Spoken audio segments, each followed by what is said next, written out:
Monotony. It comes in all shapes and sizes. Dull, tedious, just plain boring. But what is this? A contender, perhaps? Something unboring by the looks of it. Jabs right at dull, an uppercut to tedium, something that keeps you on your toes, keeps your head on a swivel, a knockout punch to your old, boring workouts. Welcome to Fight Camp.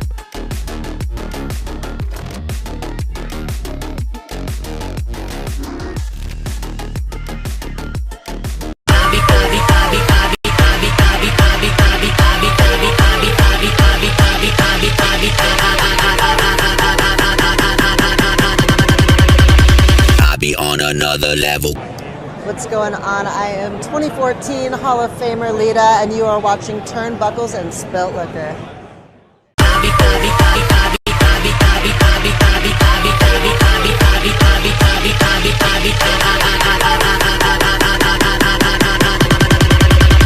I be on another level. What's going on, boys and girls? My name is Killer Cross, the People's Executioner, the RPW World Heavyweight Champion, the MLW World Heavyweight Champion, and the ACW World Heavyweight Champion, and the World Heavyweight Champion of Horror Hound Convention. I have all the championships. I got a problem. I need them all. This is Pokemon, all right? Gotta catch them all! You are watching Turnbuckles and Spilt Liquor Podcast. Tick-tock.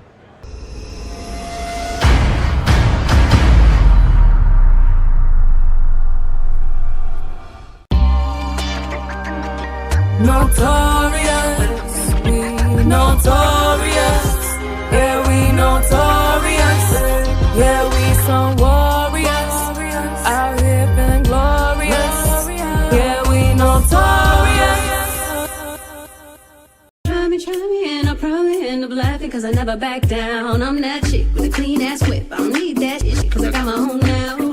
I get hard, I get tired of fussing, fighting, guess I gotta crack down. Don't mess with me, cause on everything I'ma have to bring the whole city out.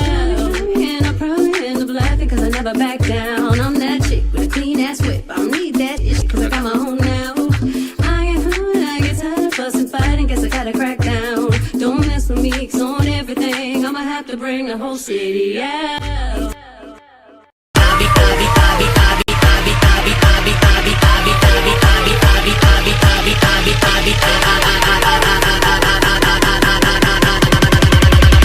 I be on another level.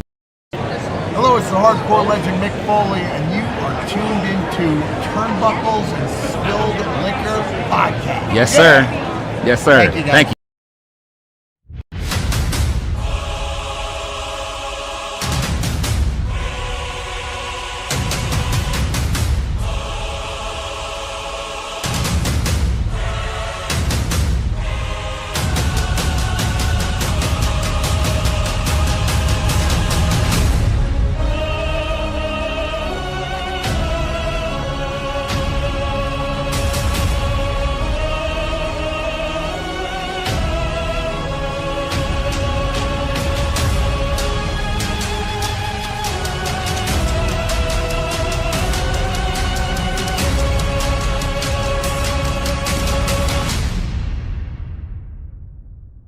Man, you know that I'm the jet, homie. What you expect? I'm the man, it's nothing less. Man, you know that boy is next. I don't live with no regrets. Get the money, cut the check.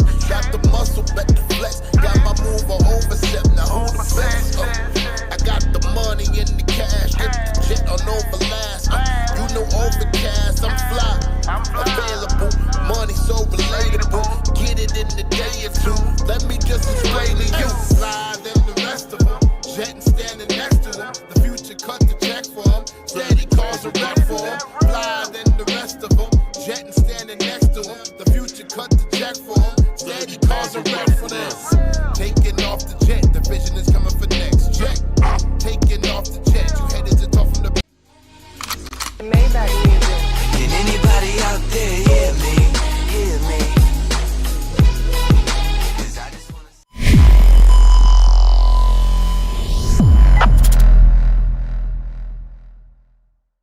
Get ready!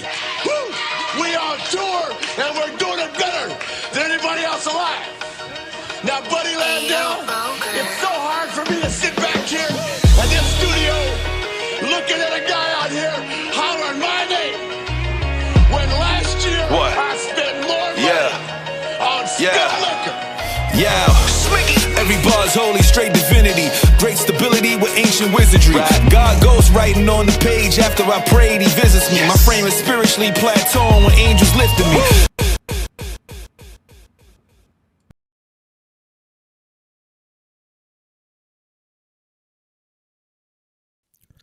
Welcome to Turnbuckles and Spilt Liquor Podcast. I'm your host, Lito, with my co-host, Sinista1. Tonight we got a special guest, y'all. Mr. Wade Simmons. How you doing, bro? And I'm doing pretty good. How about yourself? Doing pretty good, bro. Before we start and, get into, exactly everything that you do, bro, because you do a bunch of things. Just wanted to check on everybody, 1 to 10, where you at tonight with your mental wellness.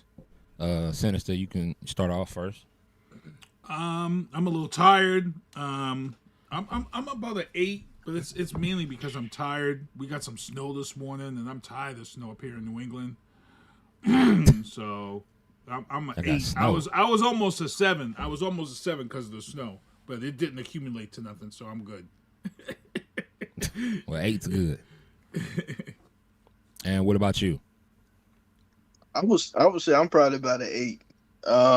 Doing all right, just kind of in the process of kind of moving, so I got a lot of stuff that I kind of got to take care of, but I'm doing pretty good. Like here in Chicago, the weather was it was okay today actually, but I'm kind of ready to go back to California a little bit, though, to be honest with you. So you stay in Chicago or you live in California? So both places. So I'm from Chicago, but I'm in the process of also relocating to California, but I'm going to be living in both places. So I've been taking care, like getting my certifications for the funeral business on that end. So yeah, I've been doing a lot of things, man. Right. So you said the funeral business. So, okay. So you are a mortician / filmmaker / indie wrestler. How did that happen? Well, so put it like this. Everything that I'm doing, I've always wanted to do. As a child, I knew that I wanted to be a funeral director and a filmmaker. So I'll start with the funeral directing. So I went to a lot of funerals as a child, had like kind of like, I don't like to say a near-death experience, but I had like, kind of spiritual experience where like I saw that like God was real and the angels and stuff were real. So it kind of interested me in the business. And so, as a child, I'm like, I want to be a funeral director and I want to be a filmmaker. So when I got to high school, I was in art club, I wrestled. And when I got to my senior year, my teacher like, well, what y'all want to do? So I'm like, well, I want to be a filmmaker, but everybody wants to be an entertainer, right? So, I decided to go to school to be a mortician. So it took me a little while to get there, but I eventually went to school for it. And then right after graduating mortuary school, I ended up going to film school. Right after I graduated film school, I ended up training for professional wrestling. So that's kind of what started me doing all of it. Bro, I seen way too many horror movies for me to even get into that, even to think about that, even to go to school for that profession. Yeah, for real. I had a couple family members that lived in they lived in a home. They ended up moving into a home that had a funeral parlor in the basement, and they didn't know. And they had some trippy stuff going on in there. They had to move out, bro. I understand. Yeah, I actually used to work overnights at the funeral home. Oh, no. I did that for like 5 years, man. This was like, some years ago, but I did it 5 years straight. I mean, so this is what I was told. Like, so my family, so they went down in the basement to wash clothes and stuff, and then there was a door in the back. And when they were shown the house, they never told them back there in the back is when they did the embalming and stuff like that. They had no clue. But that door was like it never been open. And I think he said one day they came downstairs, or his wife came downstairs to get the clothes out the dryer, washing clothes, whatever, and that door was open. And she didn't open it. So, but then she's, I believe in the afterlife, and I believe in you know what I'm saying, in angels and spirits and everything. So she said she's seen something, but it was evil. It wasn't something that was nice. So it started to come towards her in a way to act like it was going to harm her, and she ran up the stairs and yelled for my uncle, and they had to stay there a little while longer because you can't just move, right? You gotta. So they dealt with some stuff in that home before they was able to move. Yeah, so some people probably would have been at it. I had a experience, but thankfully it wasn't nothing like that. But I remember one night I was at the funeral home, right? And I saw somebody walk past on the camera. And so my first thing, like, you know what? All my years I've been doing this. This might be the one day I get this job up. But then eventually I went back in the office and I found out one of my coworkers had forgot to put the camera back on the present mode. I'm like, okay. Because I literally woke up out of sleep. Like, what, did I just see what I thought I saw? But thankfully it wasn't that. So you when you work at a funeral home at night, it's only one person? Mm-hmm. Oh, no. Nope. You say no, huh? Nah, no, sir. Mm-mm. Mm-mm. Nope. By yourself? Nah. Mm-mm. There's no, that is a horror movie by itself. If y'all want to laugh, it's me working night shift at a funeral home. Bro, there's no way I'll be trying to get out of there, dog. I don't not trying. I would be gone. There we go. Yeah, it's not happening. If they Sinister, if they told you stay in this haunted funeral home for one night for $50,000, would you do it? Nope, not 50, bro. No, 100,000. I'm gonna start to think about it. Well, guess what? I would think about 100,000, but no, I ain't doing it for 50. If they told me, if they said, Lito, we gonna give you 500,000 to stay in this funeral home. That's $500,000. To stay in this funeral home for and it's haunted, right? But you have to move around. You can't stay in one room. You got to move around. It's different rooms. You got to go in. Guess what? I would say, no, it's not happening. I don't care if it's 500,000. I might not make it. I mess around and have a heart attack. Some scare me, boy. I be in there swinging at the air and everything.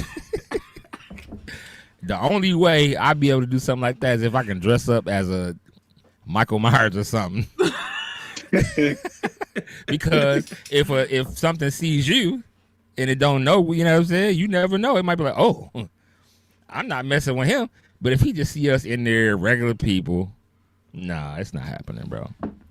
And the only way I would do, and I'll say this, if it's 500,000 and it's like 4 of us and we gotta survive, I'll do that. Oh yeah.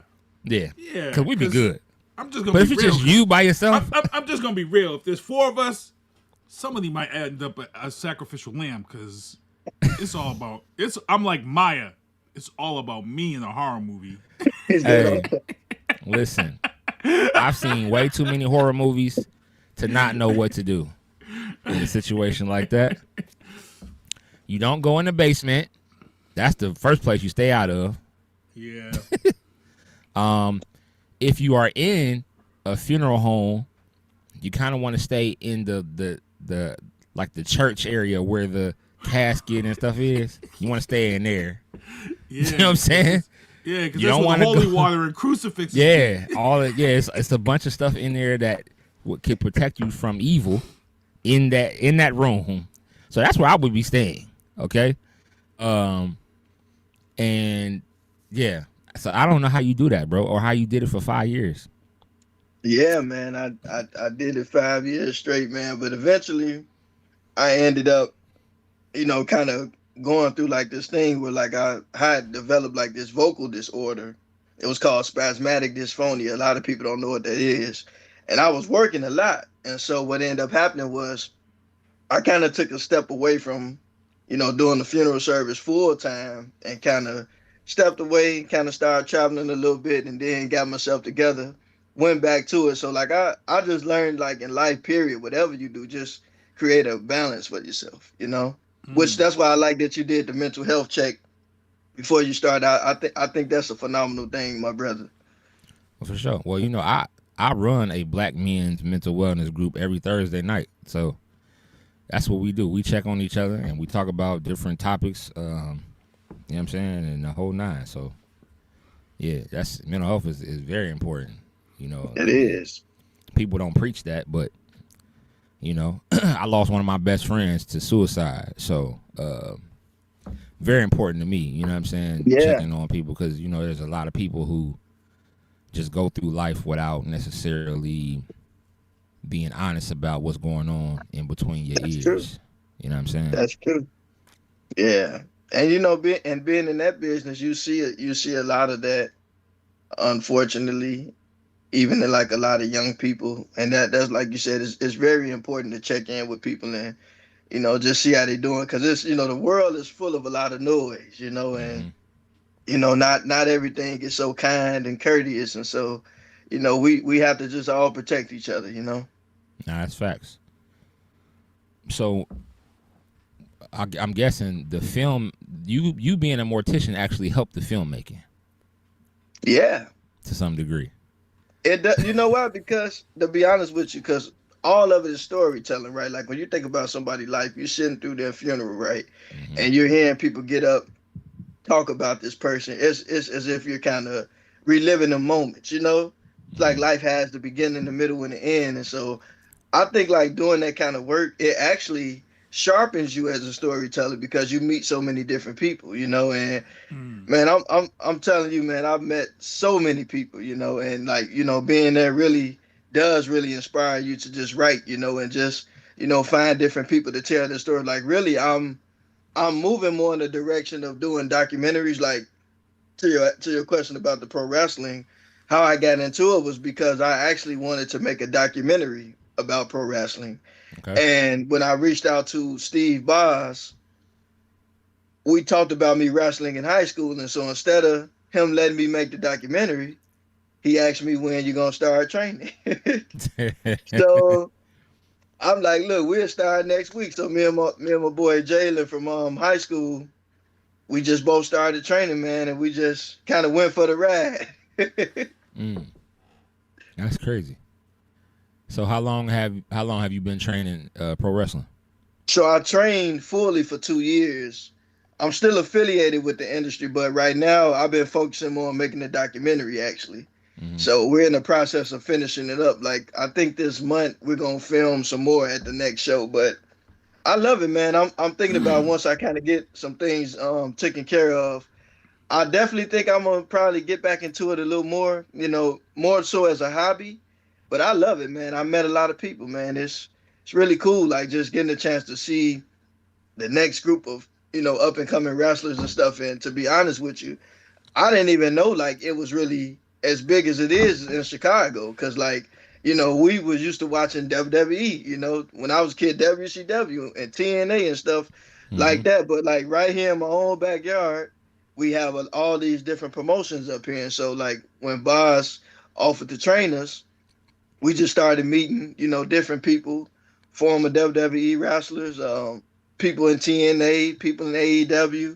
So man, it's a lot of up and coming talent, man. I love it. Anybody you can, so former WWE wrestlers, anybody you can name? Yeah, Carlito worked the show. We worked the show with him. Scotty Too Hottie, Hornswoggle comes there quite a bit. Jacob Fatu came right before he went to WWE. Deanna Peraza, as I sent you some of the photos. Some of the people in AEW, like Sky Blue, she actually trained at CSW as well. So she was actually, helping train when I first got there. So, man, I met a lot of people, That's dope. That's what's up, man. My mind keep going back to that Mortician stuff, bro. So have you done funerals then? Oh yeah, I've been in the business going on 16 years. I haven't always had a license for it, but I've been doing it about 16 years. And then, because I started in high school, I started my senior year, and then it took me some while to get through school. And it's like I said, it's crazy how my journey happened, because again, when I went to school to be a mortician, the school was very hard to the point where I almost moved to Arizona and just dropped out. But by the grace of God, I got through it. But then toward the end of it, like when we graduated, before you can even take the test, before you can even sit with the national board, you have to pass another test. So I'm like, man, I got to take a test before the test. So it was taking a while for me to pass the test. So I'm like, you know what? If this don't work out, I better find something else to do. So I remember praying, talking to God about it. So I'm like, you know what? I'm going to go to film school. Crazy thing. Right when I went to film school, I passed the funeral director test. Then I still had the science portion left, which is the embalming and stuff. And so right after I graduated film school, had a dream that I passed science, went out there, took the science part and passed it. So everything kind of worked out like right when I went to film school. Hold on, so you mean tell me you've done embalming? Oh yeah. Oh man. Nah. Yeah, when you're in school, you have to learn how to be great at it. Oh man, that's ain't no way, bro. Ain't no way. You hear me? I can't do. You have to be. You know how I say, like, you have to like be in love or love something, that type of job, in order to do it. Because there's no way. Yeah, you definitely have to. And I feel like this, like I said, I wanted to do it ever since I was a child. So to me, whenever I work in that bit, it doesn't really feel like work to me. And even with filmmaking, even with wrestling, like to me, I've always been the type of person that's like, always like believe that if you do something that you enjoy, it's not saying that you won't have no bad days doing it, because even with things you love, sometimes you can get burned out and things of that nature. But if you love what you do, I think you'll have a lot of more, I think you'll have a lot of more joy with what you do, and you'll do it more with compassion, So, because this is interesting. So, let's just say, right before you have to do something like this, I'm assuming it's just you there when this is happening. Like, you have no backup, nobody to call. Like, it's just you in that moment. Is there something that you do for yourself? Because me seeing someone that is not alive in that way, like the first time that you ever did it, what was your mind state in that moment? Actually, it didn't bother me. Like, it was just, I went and I'm like, I think I would want to do this. And then and like I said, when I first started, I started out actually as a volunteer, and then eventually, kind of worked my way up a little bit. But like literally right now, what my job is now is that I work on the transfer team or removal team. So basically that's the person that whenever someone passes away, then I would be the person that, So I've been doing that for like, and transport them to the yeah. Man, God bless you, man. That's not an easy job, dog. No. Yeah, and you know what's crazy? Like, I remember when I used to go to wrestling to the practice and everything. Some of the wrestlers would be like, "Well, why you coming in here smiling and stuff?" I'm like, man, you know what?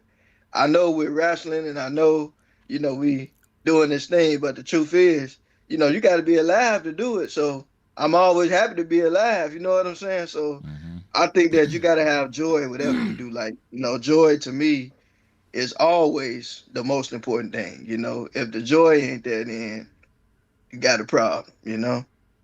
That's facts. I got a question. What kind of things do you study for to become a mortician? I know that you said there's the chemical part, which is the embalming, but what goes into what are you studying for to become a mortician? What's on that? What's in that class curriculum? So basically, you have to learn psychology, pathology, sociology. The psychology is for you. Yeah, religion, law. You have to know chemistry. And it's so many different facets of that business because funeral directors wear many hats. A lot of times you're talking to a family, kind of like a counselor. You're dealing with the legalities of the business, the next of kin that's legal.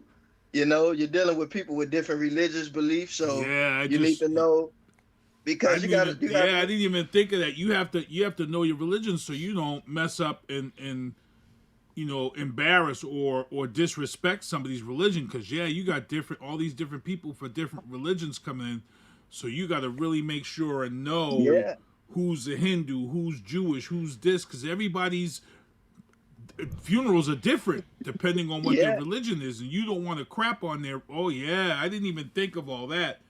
Oh man, that's tough. So you have, and then sometimes you have to be the peacemaker because a lot of times, when you're dealing with insurance policies and families, leaving things behind and things, beneficiaries and all that stuff. Sometimes you have to be the referee, all kind of stuff. You know what I'm saying? It's like, so you wear very many hats in that bit. And like I say, like to do that type of job, you really have to care about what you do.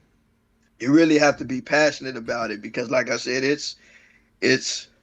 because sometimes dealing with people in a time like that is not always easy. It's because sometimes families may take their anger out on you. It happens. Mm-hmm. So being in, I hate to say this and bring this up, but being in Chicago, which is are you in one of them areas where the crime rate is high? You got to see a lot of young black men come through, or are you in a good area of Chicago? Well, I love Chicago. But to be honest with you, the place that I worked at, we did see a lot of, young brothers and young sisters. And that always like really grieved me, and that's why I say like I have a really strong love for our communities because like I said, I hate seeing like our young brothers and young sisters like, losing their life to senselessness, and things that just it's just, it's not worth people losing their life over, and it's sad. I hope as a people we do better, but I feel like when you see things like that, you can't help but have compassion, Damn. Puts a lot of things in perspective. Yeah, man. I've seen lots of, I remember the first time, and this is crazy, like the first time that I was even we were interviewed on the news one time and it wasn't for nothing good. It was for nothing good. And I've always said as a filmmaker, that always bothered me because a lot of times you see so many talented brothers and sisters out here who have all these positive skills, but the only time you hear their stories is what? In tragedy. Mm-hmm. And that narrative always bothered me. That's why as a filmmaker, it kind of motivated me to want to move more in the realm of making documentaries, helping tell other people's stories while they're here, not just, telling somebody's story in death, but telling it in life, Right. So basically giving someone their flowers while they are alive instead of, Damn, that's deep. I can dig that. Yeah, that's tough. That's a tough. Yeah. Wow. You gonna stay on and talk wrestling with us the rest of the next 30 minutes? Okay. Okay, cool. Man, that's crazy. Trying to pivot from from that to wrestling, but it's life. But but you know, it's always good to, you know, hit people with reality, but also, you know, show people that it is a better way. So, you know, it is a lot of positive things. Like, you know, on the flip side, for some of the young people who may want to train for wrestling, there are a lot of local promotions out here, you know, that is worth, you know, giving it a shot if you're interested in doing it. So that's one thing that I would like to do, God willing, in the future is, you know, work with the youth and maybe train them to, you know, do amateur wrestling and pro wrestling. So that's one thing that I would hope to do in the future, God willing. Okay. That's what's up. Let's get into some of these topics. JCW Juggalos Championship Wrestling, is that new? No, it's been around. That's Violent J. That's ICP. Oh, okay, yeah, from ICP. WCW. But the reason why they're in the news is because they brought on Vince Russo now, and they just had their major event this past weekend, and they've got an event coming up in Vegas during the same weekend as WrestleMania. You know, I think ICP bringing Vince Russo in, they're familiar with him. People forget ICP was very successful in the WCW back in the 90s. Mm-hmm. They Insane Clown Posse kind of put celebrities on the map. They were one of the first real musicians and stuff to get into wrestling seriously. You know, before we saw Snoop Dogg and Bad Bunny and all these people, ICP was kind of doing it before them, you know, so. Nah, that's the fact. Yeah. And you know, they was wrestling. ICP was wrestling back then. They weren't just coming in and throwing somebody, you know what I'm saying? They weren't doing what I Show Speed is doing. They was wrestling. So. Just had to bring that man up. We're going to talk about that too. For real. Let's jump right to WWE. WrestleMania 42 card has fully been announced.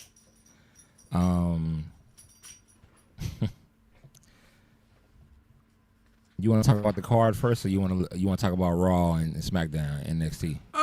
We can talk about the card. I think we're gonna do a full breakdown next week of WrestleMania, so we could just announce the card. That's we can go through that quick. So the Saturday card is the undisputed WWE Championship match: Cody Rhodes versus Randy Orton, with Pat McAfee in his corner. The Women's World Championship match: Stephanie Vaquer versus Liv Morgan.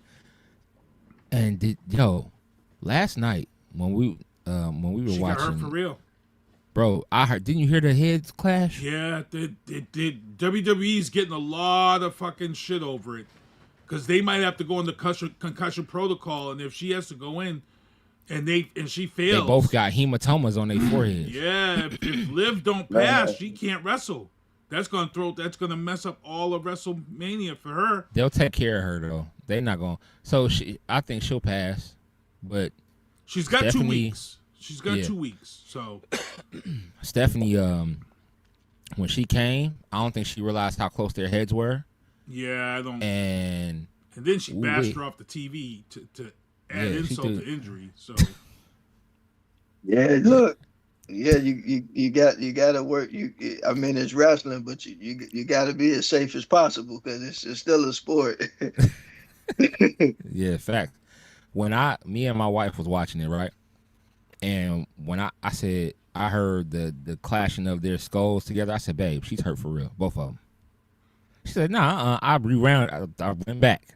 I said, "Listen to this. They were too close." Yeah, when they were talking, she didn't realize they were that close. Yep. She didn't realize that, and because she's coming from behind, she can't see how close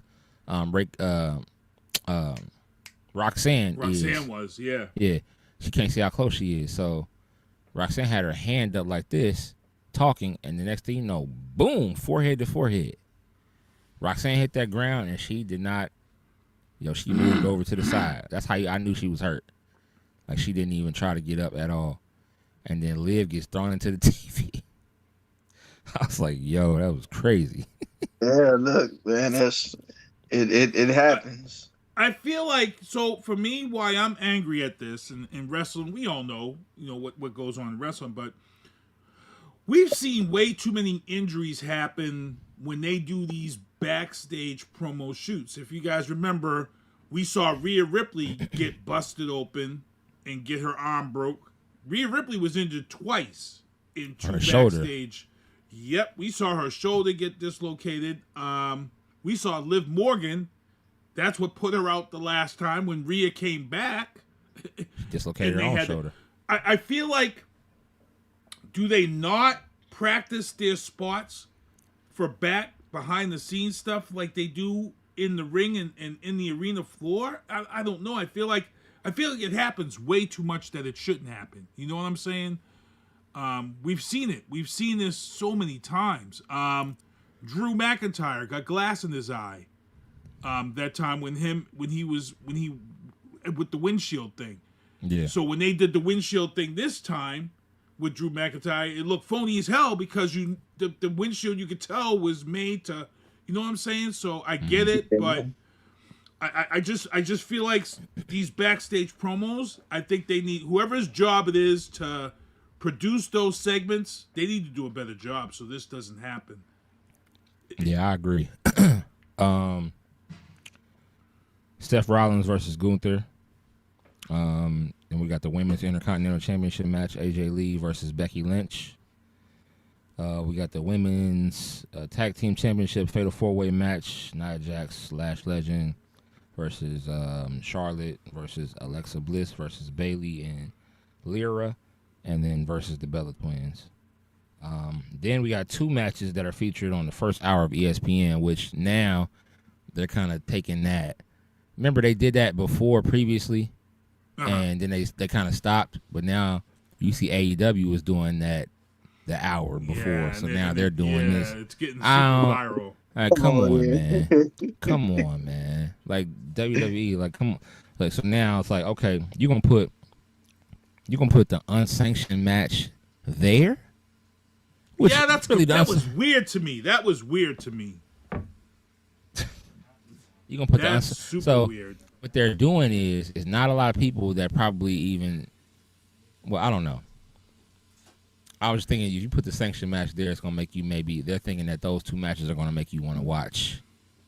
But Saturday. What we've talked about on this show before, we've said this before though.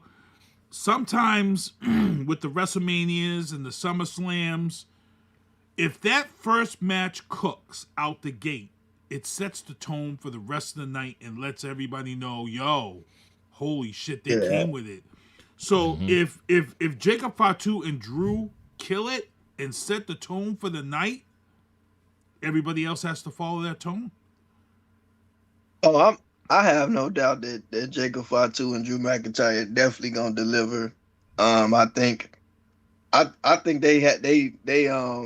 they're phenomenal, and I'm actually surprised that they like putting it on ESPN. Like I think I don't know. Like it's like, to me, I guess like you said, they're trying to give you that like appetizer or whatever. I don't like it. I don't like it because if you look at the Saturday card, you've got 3 women's matches, and then you got Seth Rollins and Gunther, and then you got Cody and Randy for Saturday night. So that's like, but they got 3 women's matches on there, which is nothing wrong with that, right? But if you just threw one of those, because the women have been cooking. The women have been cooking for the longest time. They've been on point with their matches. Yeah, that's true. We're just gonna have to see. So they got also the 6-man tag match: Logan Paul, Austin Theory, and Astro Speed versus the Usos and LA Knight. Can't wait to get my prediction on that one next week. Yeah, I'm gonna tell you exactly what's about to happen, bro. Yeah, we'll talk about that next week. You gonna tell me? We're not even going. I'm not even going to get into it because I already know. Like, and then so Sunday match card is the World Heavyweight Championship match, CM Punk and Roman. We also got the women's championship match, Jade Cargill and Rhea, and the return. You called of it. The Demon. You called it. I have been saying this. The Demon is back. And he gonna get a WrestleMania Demon Fig, like you said was gonna come. You had already said it. You said it too. You said if the Demon comes back at WrestleMania, there's gonna be a fig. He's gonna get a fig. He's gonna get an action figure. It's gonna be big as. When I seen that promo cut last night, I called you instantly. You didn't answer, but I called you twice. I was like, "Let me FaceTime, bro." I seen that promo last night, and then at the end, his eyes start getting darker around his eyes and stuff, like as if the makeup was coming on. I said, "Oh my gosh, I cannot wait for this match." We have not seen Demon Finn since in 6 years, maybe 5. Might be longer. Something like that. Dominic is going to lose. Yeah, he's going to lose. United States Championship, Sami Zayn versus Trick Williams. I hope Trick Williams does not have what's his name coming out with him. What is his name, bro? That rapper. 21 Savage? No. Oh, no. He had the other rapper from Atlanta. He's trash. Well, it won't be Offset. Ooh, did I say that? No, it won't be Offset. Did I say that? Ouch. What was his name, yo? It's not 21 Savage. No, he goes to the. He made a statement about people not liking the fact that he's being involved in some way, and rightly so. Me personally, bro. Like, of course, celebrities have been involved in wrestling, right, in WrestleManias, but certain celebrities, bro, just shouldn't get the call, and he's one of them. I show Speed as well. Like, I'm not a big fan of him either. Little Yachty. Yeah, he's trash. Super trash. The young people like him. He's trash, though. His music sucks. Nothing good about his music at all. Just being honest. Then we got 2 matches featured in the first hour on ESPN. Oh, they putting Oba on ESPN, bro. ESPN. That's the match I'm waiting for, bro. How do you put him in the first hour if of they ESPN? set the tone? If they set that tone for Sunday, then everybody's got to cook, bro. If they set the tone, bro. That's the match I'm excited for right there. But it's not necessarily a WrestleMania match. If you think of, it's WrestleMania, but it's not WrestleMania. You feel me? Because within that first hour on ESPN, unless they're saying it's going to start on ESPN, and within that first hour they're going to fight, because, or are you saying that ESPN is going to have like the first hour, and then after that hour is up, they're going to come in and sing the the national anthem and everything, like they're starting the WrestleMania. Oba and Brock are too big for a first hour. Like, come on. I don't know about that, bro. They kind of fumbled that. I would have had them the first match of the main card. I wouldn't have had them doing this ESPN thing, bro. That's kind of trash. And then, I'm interested in knowing y'all top 10 favorite list of wrestlers. Oh yeah, I'll give it to you. And then Intercontinental Championship ladder match: Penta, Javon Evans, Dragon Lee, JD McDonough, Rusev, which I don't even know why he's in it. Yeah, that's awkward. And Rey Mysterio. Everybody else can do everything, and then he's just going to be like grounded because he's not high flying and jumping off of anything. I don't even understand that. What if he does though? What if Rusev comes out there and shows his ass out? Yeah, look. Rusev do a moonsault. Right? That's not happening. What if he does though? That shit would be viral as fuck. If Rusev goes out there and does a moonsault, have Medic on standby. He's going to hurt himself. I'm just being honest. He's going to hurt himself. Medic, soon as he lands, somebody's going to do this. The ref's going to do this.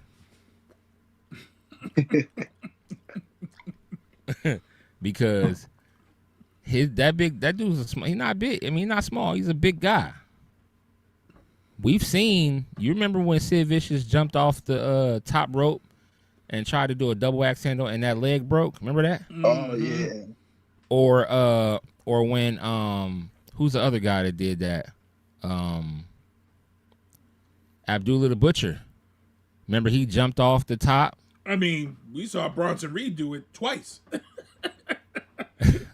Well, he didn't jump off the top rope though. I'm saying these guys broke their legs. Like literally, like they were trying to stand. You remember Abdullah the Butcher jumped off the top rope? Yeah. No, I'm going back to Bronson Reed. I thought Bronson Reed was off the top rope when he broke his ankle. The first one, he was off the top of the cage. He broke his ankle. Yeah, like what was he thinking? Like, you know, I your mean, ankles can't. It would have been a tsunami from hell because Roman wouldn't have got up. That's for sure. Yeah, we're gonna have to break that down next week because I got a lot to say about those lineups and how they got this going on. We have to break that down. Top 10 wrestlers of all time for me. I don't know if let's see. I'll do 10 in no particular order for me. I got Bret Hart, Shawn Michaels, Triple H, Stone Cold Steve Austin, Roman Reigns, Ric Flair, Hulk Hogan, Macho Man, Randy Savage, that's 8. Jake the Snake Roberts, that's 9. 10 might have to be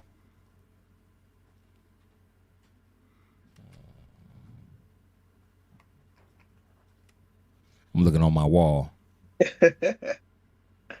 Oh, I have to put in one AEW person, Swerve Strickland. Okay. Yeah. Sinister. Man. I put The Rock in there? I said The Rock. Yeah, I did. Yeah, you did. Yeah. Yeah, you did. Man, I gotta get my. I forgot one. Honorable mention is Taz from ECW. Okay. Yeah, that's my guy. I love Taz. Okay, so I got Bret Hart on mine. No order. This is no order. Bret Hart. I got Ric Flair. I got Stone Cold. I got The Rock. I got Undertaker. Oh yeah. Undertaker. Well, somebody's gonna get left off. For me. I got the Undertaker in there. As much I know a lot of people don't like to mention him because he committed a crime, but Superfly Chris Snooker. Benoit? Oh, no, Jimmy. Superfly Snooker is number 6. He killed somebody, didn't he? His wife. Yeah. Nah, he didn't kill his wife. Also, his ex-wife or something. I thought it was the same thing. Ex-wife or something. He killed somebody. We're gonna have to fact check that. I'm gonna have to. They check have a Dark Side of the Ring about it. So. Oh, okay. I thought it was his ex-wife, but I know he killed somebody. Yeah, he killed somebody. I don't remember if it was his ex-wife though. But go ahead. Number 6. Did I say Stone Cold? Yep. I said Bret Hart. I said Ric Flair. I gotta put. I'm torn, but I gotta say Hulk Hogan. As much as I don't, I had to as well. I gotta honor it. I mean, we all seen in Rocky 3 Thunder Lips, and this man just Terry Bollea. He's an asshole. He's a racist. Terrible person. Terrible person. But when you Hulk talk Hogan was about a hero. wrestling, you gotta. Number 8, Randy Savage. Yep, Macho Man. Randy Savage. Number 9, Roddy Piper. I love Piper too, but if I had to pick between Piper and Jake the Snake's my guy, so I had to go with Jake. See, I got to go back and forth, but Piper gives me the edge. I like Piper. Piper was a guy who could wrestle.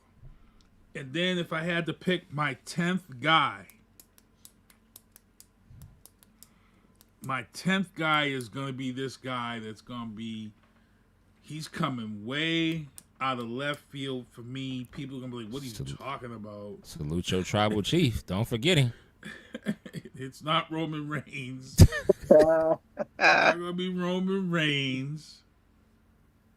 And I gotta go here. This is somebody who every week I wanted to make sure I saw this person wrestle, and this person,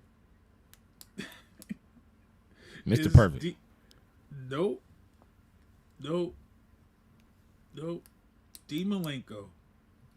Oh, okay. I mess with that. D. Malenko was black trunks, black knee pads, but bro, every match this man put out, D. Malenko was there. He had no gimmick at all, but he was one of my best technical wrestlers of all time, D. Malenko. I mess with that. I love Dan. That's why I said I had to put Taz in as honorable mention, because Taz was my guy. ECW, I didn't care about nobody else. Taz come out there, he suplex you, he suplex me. He go out in the crowd, he suplex that person. He didn't care. Like, straight up, he didn't care. So, if I had to have an honorable mention, it would have to be Sid Vicious. Your tribal chief, man. Salute to your tribe. You're not acknowledging him, and he's gonna say something about it on Sunday.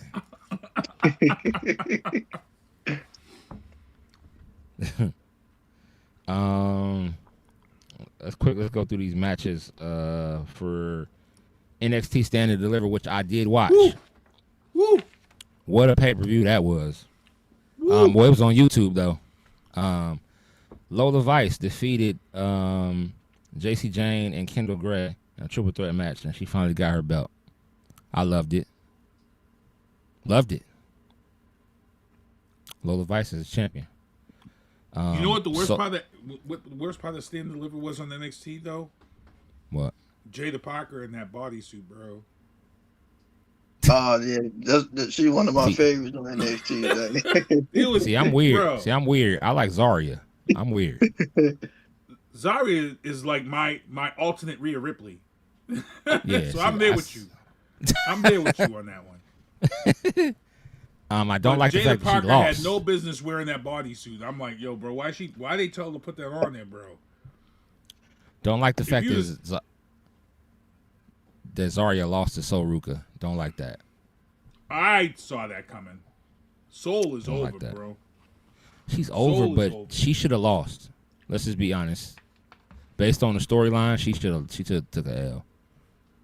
How she treated Zarya, they should have had Zarya at least win that one. That wouldn't have done nothing to Soul's her being over still. That's just Zarya getting her get back. That's it. That's all that was, or would have been rather. NXT Women's North American Championship, Tatum Paxley defeated Blake Monroe. And then Tony D'Angelo defeated Joe Hendry, say his name, and Ricky Saints and Ethan Page. Man, Joe Hendry, that's the homie. I can't believe they let Tony D'Angelo win. I don't get that. I know. Yeah, whatever. I thought Ricky Saints was still on it. Or Joe, but not Tony D'Angelo. I know they was trying to take it away from Ethan, because I think they're gonna move Ethan up soon. But yeah. Raw Netflix results. CM Punk dropped a pipe bomb on Roman. Line of the night, Pat McAfee. Pat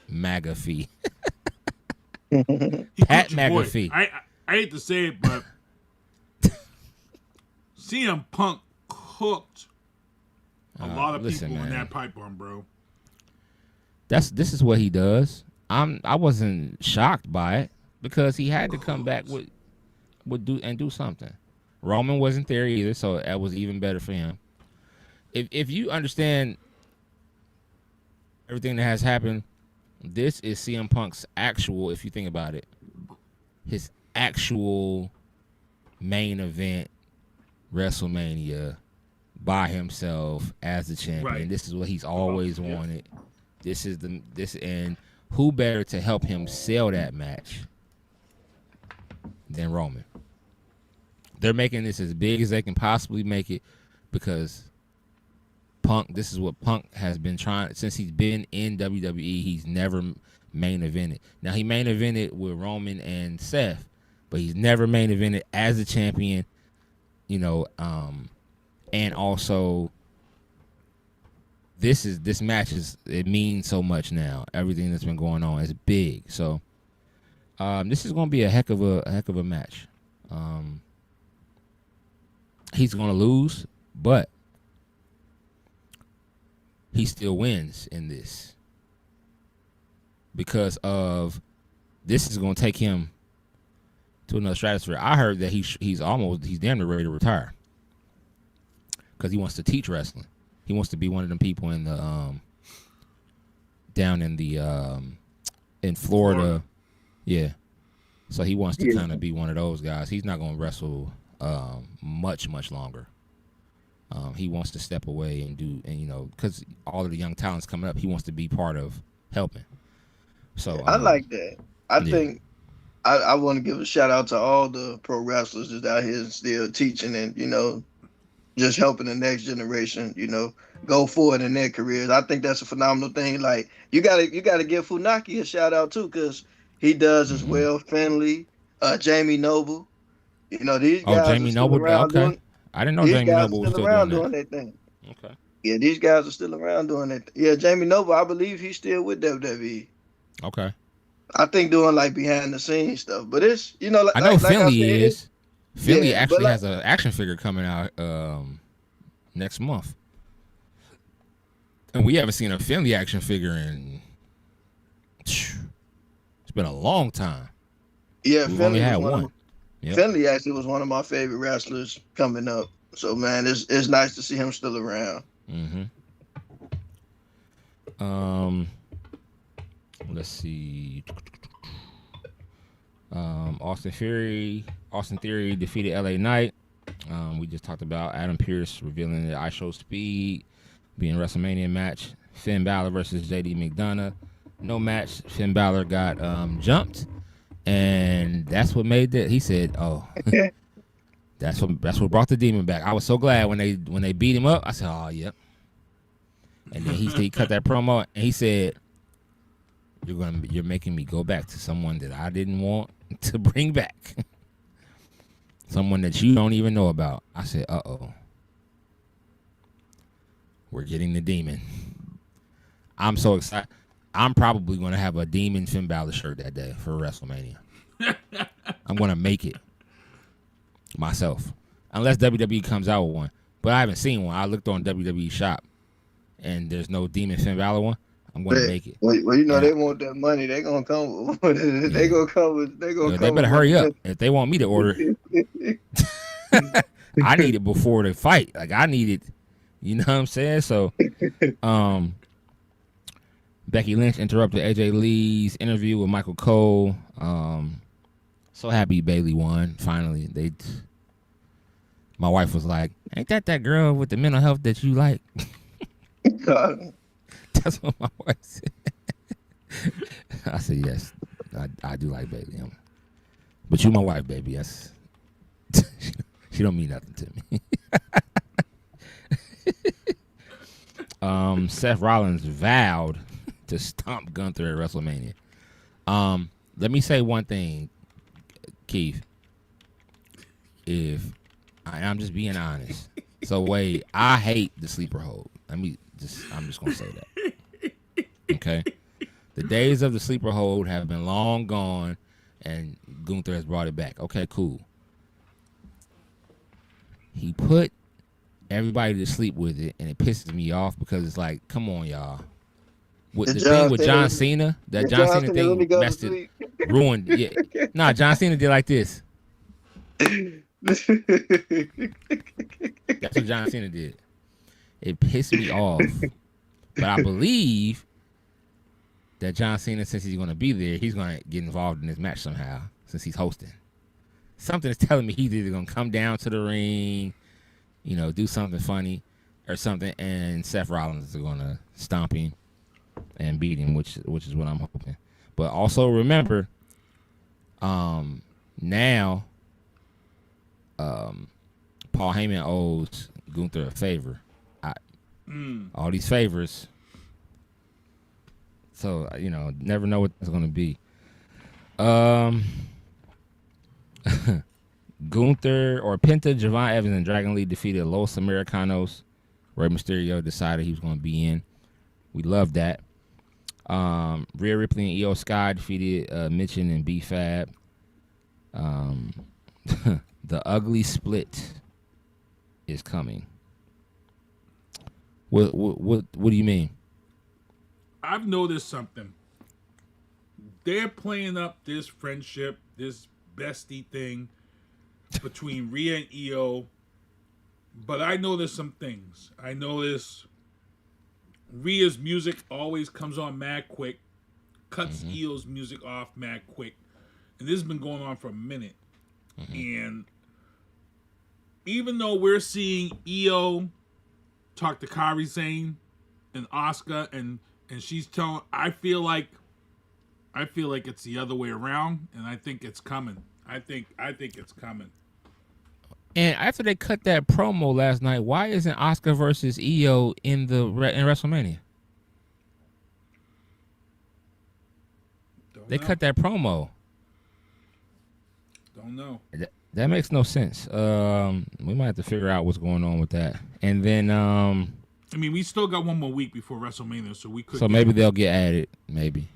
I mean, you cut that promo talking about we still got going to be her senpai. We still got SmackDown Friday. So they can add one or two more matches possibly. They could add Monday Night Raw. I think is going to be a cakewalk. I don't think we're going to see. Much we're not going to see nothing Raw crazy. Monday night. Because they don't want nobody to get hurt again, i.e. Liv Morgan. Yeah, exactly. With that hematoma on her forehead. Jade Cargill was whacking her with that kendo stick. And Rhea Ripley was forced to watch. And then Femi. Can I ask why did Jade Cargill rip off Nicki Minaj's closet from Raw last night? I asked my wife, I said, what is that thing she has on? Like, I don't know. What is it, a fox? A red? What is it? And she's like, I don't know what that is. I'm like, oh. I definitely didn't know what it is. I'm like, what the hell? See, this is why I miss Bianca. Bianca would have had this shit in check. When Bianca comes back, she's not coming back to make friends. She's coming back to be a part of something. She's coming back to get the belt. That's why I believe that Jay's going to keep this belt. But we'll get into that. We'll get into that next week. Oba and Brock, boy. That's the match I want to see. They didn't get to sign nothing. That's the match. That's the match I'm ready to see. They didn't get to sign a damn thing. As soon as Oba got up there, it got cracking. Well, he's been getting the better end of Brock lately. Yeah, and Brock is feeling it too. I think because Brock said, as soon as he stepped through these ropes, I'm going after his ass. And he did. And then all those people was there, and then like that one guy, like they threw a chair, Oba threw that chair back, and somebody got hit. I said, "Oh." Triple H went over and see if the dude was okay. But shout out to even the wrestlers that's working security, man. Yeah. Like my wife asked me, could I do that? I said, and between them two, no. Not between them two. I like to get them their flowers as well, though, because like we have to think about like a lot of the wrestlers who maybe they're not in the spotlight, but they help put other people over. So when you be a part of it, like you kind of start to look at a lot of things a little bit differently, Oh, I agree. And listen, why? Well, you got to give the flowers to the two from last week. Oba picked one dude up and had him in the air and spun him.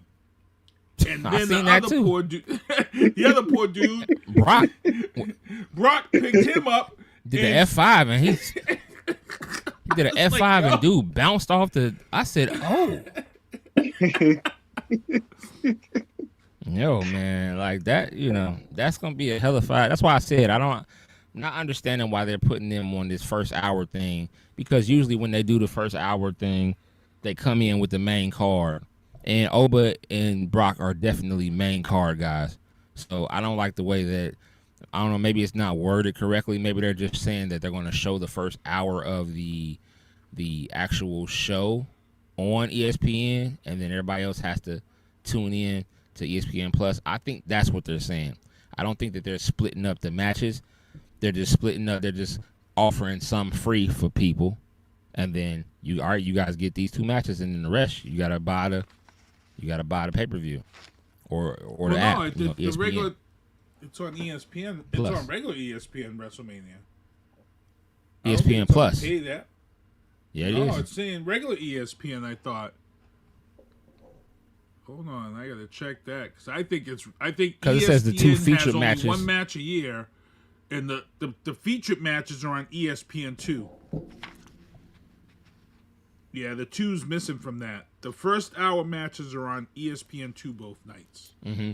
So right, and then after that, it flips to Plus. You got to pay for that. Oh, I thought it was on just regular ESPN. I thought ESPN regular gets 1 match a year, which is the WrestleMania. Because every year I've never seen it on. I mean, well, Peacock this is the first year with the contract. contract. Yeah, we have to look that up and find that out. I'm looking it up right now, but I believe it's. They messed up like losing Peacock. Peacock's the best thing that ever happened to WWE, to be honest with you. And if you're not gonna put it on Peacock, and you're gonna, why not just do the deal with Netflix? Period, and just have Netflix do. I mean, it makes more sense. I understand you got Netflix doing Raw, but in all actuality, you could have just put the whole thing on Netflix, all the PLEs and everything, instead of ESPN.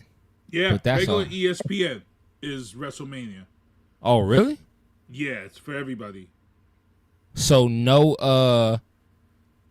So in that case, then there's gonna be no. We're gonna see how that works. See, they're trying this out. So the opening matches, the 2 opening matches will be on ESPN. ESPN2. Okay. And then you flick over to ESPN. And then your first and second nights. So ESPN regular is going to make all the ratings for WrestleMania that it would get from having, you know what I'm saying? So they're paying all that stuff that people paid for is paying for that one night of WrestleMania. Well, the 2 nights. Oh, so that's what the app was for. Everything else. Yeah. Okay. So that's so. Okay. Well, we'll see how that works. We shall see. We don't know how it's gonna go, but we're gonna see. We're gonna see how it do. I'm still trying to figure out. We're at 10:37. I'm still trying to figure out why they had Stand and Deliver on YouTube on this week. They said it was because of the time, and that was why they didn't want it in Vegas. I don't know. It made no sense because what time did the Stand and Deliver was it? It was in St. Louis. It was on a Sunday. Different. It was on Sunday. It was St. Louis. That's why. Okay. All right. No, it was in Vegas. Stand and Deliver? Oh, I thought it was in St. Louis. No, it was in Vegas. Oh, okay. That's why. So the time. Okay. So maybe that's, I don't know. Wade, man, we had a lot of fun with you tonight, man. Real quick, tell everybody how they can contact you, your social media. If anybody wants to get in contact with you for an interview, anything like that. Sure, if you want to reach out to me, you just put Wade Simmons on Facebook. Feel free to reach out. If you want to catch me on Instagram, Wade Jedi 99. You can catch me on Facebook and Instagram. But it's been an honor and a privilege, man. And like I said, I'm just so excited to see Brock and Oba get at it, man. I'm excited. That's like look, Roman Reigns and CM Punk. Those are 2 of my favorite wrestlers. So it's like it's a win-win for me. I'm with you. Oba and Brock is the 2. I want to see them fight. That's the match I want to see. You can't miss those. There's no way. I mean, and that day, there's probably going to be a 20 for 20 or something going on. Yeah, but Randy and Cody Rhodes, I feel like that is a very good storyline, just knowing their history too. So I'm excited for that one as well. But I'm all for seeing like the next generation of wrestlers pass the torch to the young generation. Like I'm always gonna be an advocate for that, you know. Yep, 100%. And yeah, that's that's dope. So yeah, man. Well, I'm Lito for my man Sinista1. We want to thank you again, Mr. Wade Simmons. Sinista, what you got? I got one last question before we get out of here for Wade. Yep. We've been talking on this show a lot about the WWE ID program and how we've seen this boom across the country of talent entering schools. You say you're training out of Chicago in the school there. Have you guys seen your census go up on how many people are now trying out for wrestling where you're at? No, it's to me, I haven't seen the numbers go up. You know. Okay. But I mean, honestly, there are a lot of new promotions out here, and like I said, so there's a lot of up and coming talent. Like I've had the privilege of I was working on the Chicago PD television show. I ended up coming across another wrestler named Jay Bibbs. He's in another promotion, so I've been meeting a lot of people. Like, you know, it's like it's a lot of up and coming talent. You know. Word. A lot of outlets. Okay, so yeah, so there's more promotions. So yeah, that makes sense. Okay. Cool. Word. Well, we love y'all. We tune in next week. We're gonna talk about WrestleMania. We're gonna break it down. And we out, y'all. Y'all be cool. Are we gonna have our guys on next week? Yes. Barry the Booking will be on with us for sure. Okay. All right, sounds good. All right, take care, everybody. In me in vantage points, so I can't abandon joints. Gotta grab the coins, pay me wickedly. Superman of Thor, who am I? Haters mimic me, and they fans cheer him on with their capabilities. Wow, double entendre, crazy lyrically. Had to read a page in Timothy to take it seriously, cause I ain't scared, I ain't got no fear, baby, get with me. Open doors for the people, you can say it's chivalry. I drop bombs, it'll be a day in infamy, mainly cause all my ops feeling painful instantly. Stay for sympathy, not me, creating imagery that everybody you like I made a simile. Facts. World to the other than you made. You're talking to the Rolex wearing, diamond ring wearing, kid stealing, wheeling dealing, limousine riding, jet flying.